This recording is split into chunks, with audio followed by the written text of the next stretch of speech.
চলছে আমার রাস্তা, রাস্তা উদ্দেশ্যহীন, ফুরিয়ে যাচ্ছে হাইওয়ে জুড়ে আরো একটা দিন, আরো অনেক অনেক দূর পরের শহর, চলতে হবে আমায় রাত্রি ভোর, নেই যে আমার কোনো অবসর, যদি খুঁজে পাওয়া যেত একটা ঘর।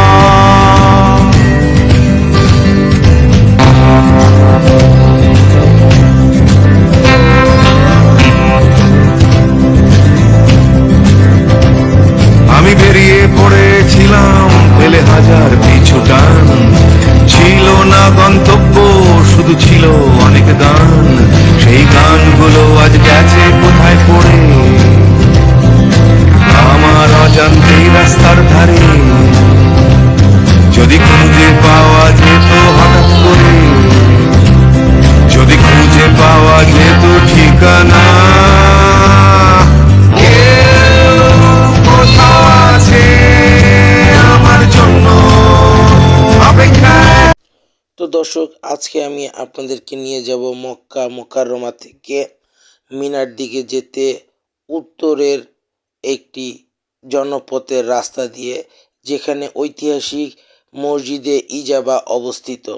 মসজিদে ইজাবা বলতে সেই মসজিদকে বোঝায় যেই মসজিদে রাসূল সাল্লাল্লাহু আলাইহি সাল্লামের দোয়া কবুল হয়।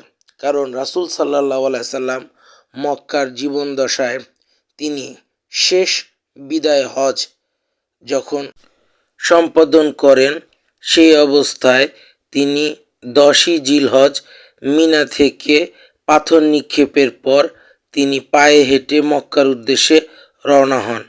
পথিপথে তিনি একটি স্থানে এসে অবস্থান করেন, কারণ তখন মাগরিবের সালাতের ওক্ত হয়ে যায়, যে কারণে সেই দিন 11ই জিলহজ উপনীত হয়। সেই কারণে রাসূল সাল্লাল্লাহু আলাইহি সাল্লাম এই স্থানে অবস্থান করে তিনি তার সালাত সম্পাদন করেন, এবং সম্পাদনের পরে রাসূল সাল্লাল্লাহু আলাইহি সাল্লাম তিনি ওই হজের যত মুসল্লি এবং তার উম্মত ও সাহাবা ইকরামদের উদ্দেশ্যে আল্লাহর নিকট ফরিয়াদ করেন বা দোয়া প্রার্থনা করেন। সেই প্রার্থনা আল্লাহর কাছে গৃহীত হয় এবং সেই দোয়া কবুলের কারণে মসজিদটির নাম হয়ে যায় ইজাবা। তাই ইজাবা শব্দের অর্থ হচ্ছে দোয়া কবুলের স্থান। তো রাসূল সাল্লাল্লাহু আলাইহি সাল্লামের এই দোয়া কবুলের স্থানকে ঘিরেই তৎকালীন সময় নির্মিত এই মসজিদটি পরবর্তীতে বহুবার সংস্কার করা হয়েছে। তার ভিতরে লাস্ট সংস্করণের সময় এখানকার শিলালিপি দরজার ভিতরে প্রাচীন সেই অক্ষরগুলো এখনো পরিলক্ষিত। তো আমরা বাইরে থেকে মসজিদটা দেখার চেষ্টা করব, সেই সাথে আমরা আপনাদেরকে ভিতরের দিকেও নিয়ে যাব। চলুন বাইরে থেকে মসজিদের অংশটা দেখতে কিরকম দেখায় সেটা আমরা দেখতে থাকি।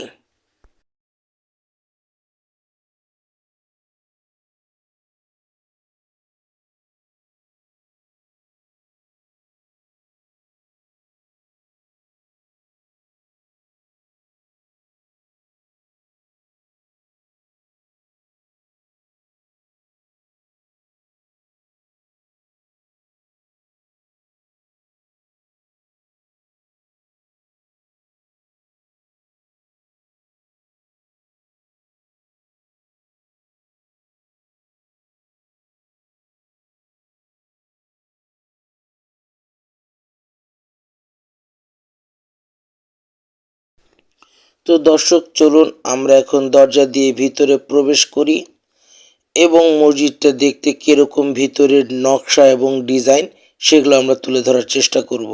দেখতে পাচ্ছেন আমরা ভিতরে প্রবেশ করেছি মসজিদটা দেখতে ভিতরে ঠিক এরকম। আপনারা আমাদের সাথে পুরা মসজিদটা দেখতে থাকুন।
তো দর্শক দেখতে পাচ্ছেন বাইরে দরজার পাশে সেই শিলালিপি এবং সেই সময়কার লেখা মসজিদের সম্পর্কে, আর উপরে সেই কালো শিলালিপিটা আপনারা দেখতে পাচ্ছেন। আমাদের মাধ্যমে আমরা তা তুলে ধরার চেষ্টা করছি এবং সেই পাশেই আমরা দেখতে পাচ্ছি একটি বাক্সবন্দি ফ্রেম, সেখানেও আরবিতে এই মসজিদ সম্পর্কে দিক নির্দেশনা দেওয়া আছে, কত সালে এটা তৈরি বা নির্মিত সব কিছুই এখানে পরিলক্ষিত করা যায়। এটাই হচ্ছে সেই মসজিদ যা এখনো পুরানো কিছু অংশ রয়ে গেছে।